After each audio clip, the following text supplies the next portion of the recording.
आपण आहोत पुणे प्रवाह यूट्यूब चॅनलसोबत आणि मी आहे संपादक संतोष सागवेकर। सध्या निवडणुकीचं वातावरण सुरू आहे, आचारसंहिता लागलेली आहे, पण निवडणुकीचा खूप मोठा घोळ आहे, उमेदवारांचा पण घोळ आहे आणि पक्षाचा पण घोळ आहे। आणि आपल्याला बघायला मिळतं की आपण जर आता नव्याने जे गावं समाविष्ट झालेत, वाघोली असो किंवा लोहगाव असो, धानोरी असो आणि पार आपण बघितलं तर वाघोलीपर्यंत नव्याने समाविष्ट झालेले गाव आहेत। तर या भागामध्ये असं झालेलं आहे की इथले जे प्रस्थापित जे लोक होते, खांदवे असो किंवा सातो असो, गलांडे असो किंवा अनेक प्रस्थापित नेते होते, पठारे वगैरे असो, असे हे जे प्रस्थापित नेते आहेत ते आणि यावेळेस राष्ट्रवादीची फूट झाल्यानंतर, शिवसेनेची फूट झाल्यानंतर या भागात निवडणूक होत आहे। आणि सध्या आचारसंहितेच्या आधी आपण बघितलं तर की देवदर्शनाचे जसं जणू काही महापूर आल्यासारखं या भागातून, पुणे शहरातून किंवा महानगरपालिकेच्या आवारातून आपण बघितलं गेलं की महापूर आला होता, जसं काय देवदर्शन झाले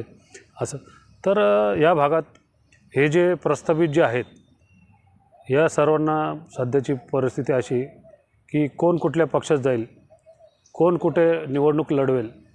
नेमकं काय घडेल, सत्ताधारी असू किंवा विरोधी पक्षनेते असू, शिवसेनेत पडलेले 2 फुटी असू किंवा राष्ट्रवादी काँग्रेसमध्ये फूट पडलेले असू, अशा दरम्यान हे जे नवीन समावेश झालेले इथं जे प्रस्थापित आहेत, म्हणजे आपण त्या भागातील जे आमदार आहेत, या आमदारांची जी भूमिका आहे ती पण गुलदस्त्यात आहे। त्याचप्रमाणे सर्वात मोठं यावेळेस महानगरपालिकेच्या इतिहासात किंवा मी पाहिलेल्या निवडणुकीच्या इतिहासात एकंदरीत अपक्ष गायब आहेत, नाही तर अपक्षांचा बोलबाला असायचा। सध्याची परिस्थिती अशी आहे की अपक्ष एकही पुढे येतील का नाही, निवडणूक लढवतील का नाही। कारण जे पूर्वी कसं होतं की राष्ट्रवादी एकत्र होती, शिवसेना एकत्र होती, त्यांच्यात फूट पडल्यामुळं ती जी जागा आहे, जी अपक्ष उमेदवारांची जी जागा आहे ती या 4 फुटीमुळं या पक्षांनी व्यापली का काय,